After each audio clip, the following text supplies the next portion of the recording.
Olá, gente, boa noite, queridos, boa noite para você que está vindo pela primeira vez, que está entrando na nossa aula pela primeira vez, boa noite para você que já faz parte do nosso canal, já está inscrito, já tem nos acompanhado há bastante tempo.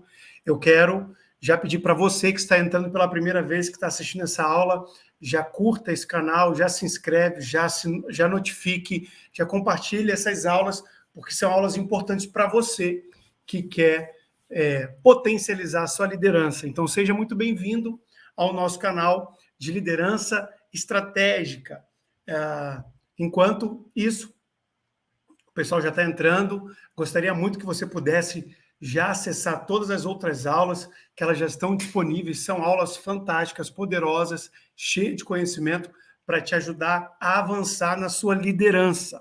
Eu sou o Júnior Lima e quero falar com você hoje sobre mapeamento e valorização do desempenho pessoal. Quero te ajudar a mapear e valorizar o desempenho pessoal dos seus colaboradores. Então, deixa eu colocar já aqui a nossa imagem, mapeando e valorizando o desempenho pessoal. Por isso, se necessário, pegue um papel, uma caneta, faça as suas anotações. Se você tiver alguma pergunta, algum comentário, coloque ali nos comentários. Já adianto que se você tiver algum assunto que você gostaria de lidar a respeito da sua liderança, de formação de equipe, de gestão, você pode colocar aqui nos comentários que eu vou ter o maior prazer de poder preparar uma aula especificamente para você. Tá bom? Então, vamos lá. Eu quero te ajudar a mapear e avaliar as competências individuais dos seus colaboradores. Não importa se os seus colaboradores eles são contratados ou se eles são voluntários. Essa live é uma live que vai te ajudar a ter uma noção muito profunda já a respeito de como você consegue selecionar, separar, mapear e avaliar as competências de cada um dos seus colaboradores, tá bom? Mas assim, já vamos de cara dizer que a escolha dos colaboradores por competência torna-se cada vez mais comum, ok? É algo que, embora não haja um consenso prático e um consenso conceitual sobre esse assunto, as pessoas estão cada vez mais selecionando os seus colaboradores por meio das suas competências. Isso é importante você entender. E alguns especialistas que já trabalham com liderança estratégica, e dois deles que eu gosto, que é o Leme e o Rabaglio, eles consideram a existência de duas competências. E eu quero que você anote essas duas competências. Nós vamos trabalhar em cima dessas duas competências. Olha só. Primeira competência, comportamentais. E a segunda competência, técnicas. Competências comportamentais e competências técnicas. Vamos lá. Deixa eu destacar rapidamente cada uma delas. Anota isso daí, porque essa aula vai ser uma aula bem rápida, uma aula bem objetiva, mas muito profunda. E qualquer dúvida que você tiver, você pode voltar nessa aula e refazer todo esse conteúdo, tá bom? Então vamos lá, deixa eu destacar cada uma dessas competências. As competências comportamentais, elas representam as atitudes necessárias para quem ocupa um determinado cargo, uma determinada função. Vou repetir, as competências comportamentais, elas representam as atitudes necessárias para quem ocupa um determinado cargo e uma determinada função.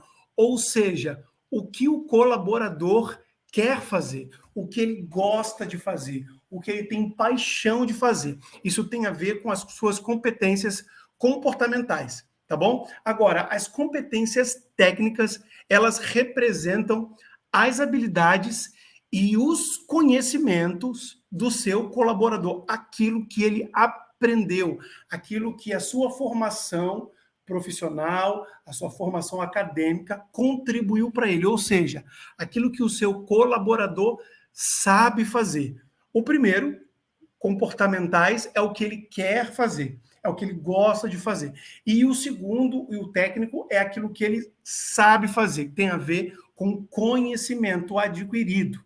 Agora, no entanto, o especialista Leme destaca que diferenciar competências comportamentais de competências técnicas é apenas um recurso didático.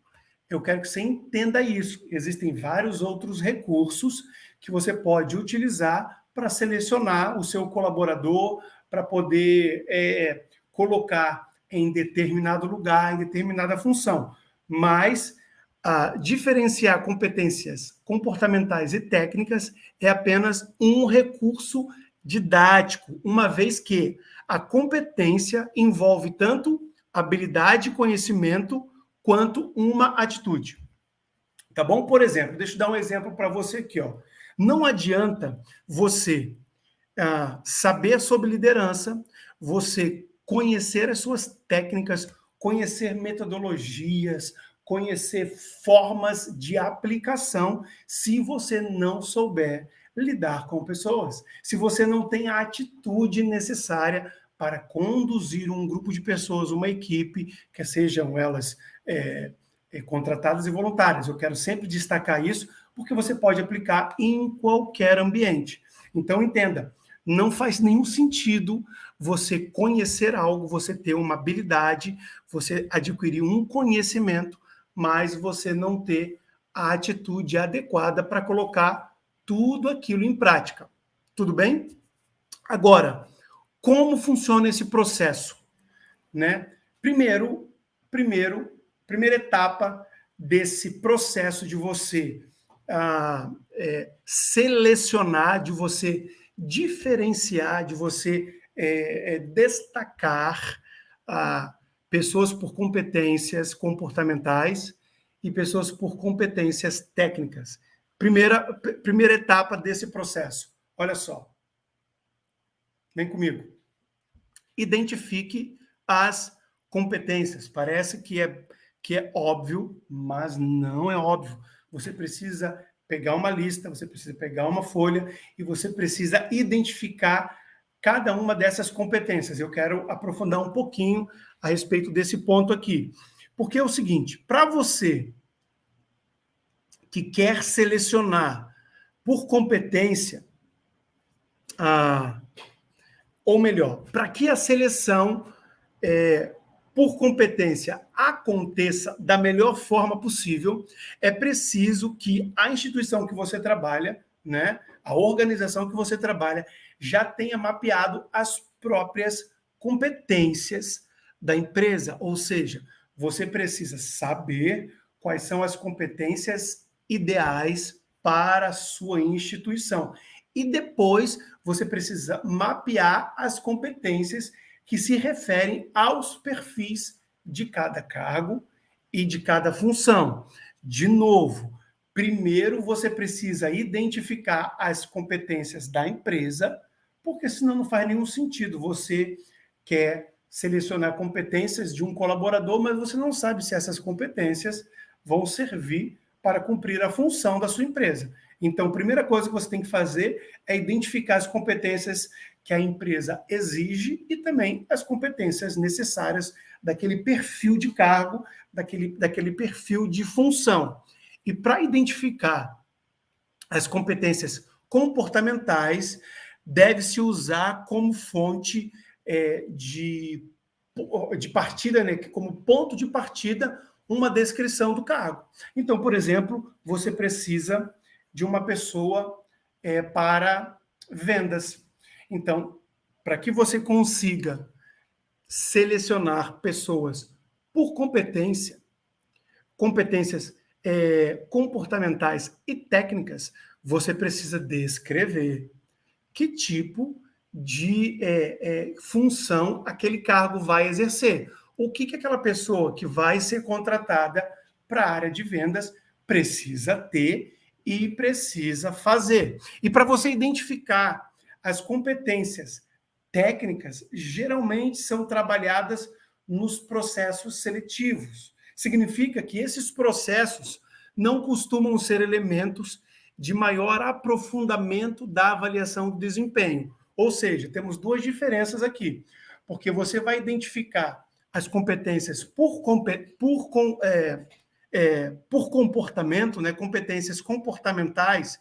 Você tem que ter a fonte de identificação, a descrição. Bem objetivo. A descrição para aquilo. Agora, para você selecionar por competências técnicas, não existe outra maneira mais eficaz do que um processo seletivo. Então, você vai fazer as suas etapas, você vai promover, né, o processo para essa pessoa, ela vai passar, por exemplo, por um teste coletivo, depois ela vai passar por uma entrevista coletiva, depois ela vai passar por uma entrevista individual, e esse processo seletivo vai ajudar você a identificar pessoas pelas suas competências técnicas. Então, primeira etapa do processo que você precisa fazer é identifique as competências, quer sejam competências comportamentais, que você vai identificar pela descrição das funções e dos cargos, ou quer seja pelas competências técnicas, que você vai identificar pelo processo seletivo natural da sua instituição. Tudo bem? Então, vamos lá. O segundo processo para você identificar os seus colaboradores pelas suas devidas competências, quer sejam comportamentais ou técnicas. Olha só. Vamos lá. Reúna as competências por similaridade. Reúna as competências por similaridade. Entenda uma coisa aqui. Após você mapear as competências comportamentais e as competências técnicas, usando as descrições dos cargos, é possível agora reunir as competências por similaridade. Então, um exemplo bem claro aqui. Como é que você vai reunir as competências por similaridade, as competências comportamentais por similaridade? Você vai destacar as habilidades para comunicação, por exemplo, você vai identificar o nível de liderança, você vai identificar o seu resultado e, de acordo com cada uma dessas características, desses critérios, você vai segmentando e você vai criar uma persona. Então, esse tipo de pessoa que tem esse perfil, que tem essa competência comportamental, ela vai se encaixar perfeitamente para aquele determinado cargo ou aquela determinada função, tá bom? E agora, para você identificar, para você reunir as competências técnicas por similaridade, você, por exemplo, você pode separar o seu histórico profissional, você pode separar um currículo técnico, você pode destacar a sua formação acadêmica, se ela tem um curso técnico, uma graduação, uma pós-graduação ou um mestrado, e a partir desse agregado de competências técnicas por similaridade, você vai encaixar essa pessoa em determinadas funções que você está buscando para preencher. Ok? Então, assim, um resumo rápido para que você possa entender. Existe um processo na identificação na verdade, existe um processo na seleção de pessoas por competências comportamentais e competências técnicas. Primeiro processo, identifique as competências, e aí você pode fazer isso de forma bem prática, que é, primeiro, competências comportamentais, descrição do cargo, e competências técnicas por processo seletivo. E o segundo processo é reunir as competências por similaridade, ou seja, as comportamentais, você pode separar as habilidades, liderança e resultado, e as técnicas você pode separar o histórico profissional, o currículo técnico e a formação acadêmica. Ok? 15 minutos de live é suficiente para que você possa compreender como mapear e valorizar o desempenho pessoal. Você fazendo isso, com certeza, você vai conseguir potencializar tudo aquilo que envolve a sua instituição, você vai potencializar aquela função, você vai potencializar aquele colaborador e automaticamente você vai valorizar cada uma dessas pessoas que se esforçaram de alguma maneira para alcançar esse cargo, essa função, tá bom? Deus abençoe vocês, muito obrigado por estar comigo até esse momento. Não esqueça, se você tem alguma dúvida, coloque nos comentários. Se você quer que a gente faça alguma outra aula, trate sobre qualquer outro assunto, também coloca aqui nos comentários. Não esqueça de curtir, de dar o seu like, de compartilhar. E com certeza, semana que vem estaremos com mais uma aula poderosa, mais um tema poderoso sobre liderança estratégica para você. Tá bom? Deus abençoe. Tchau, tchau.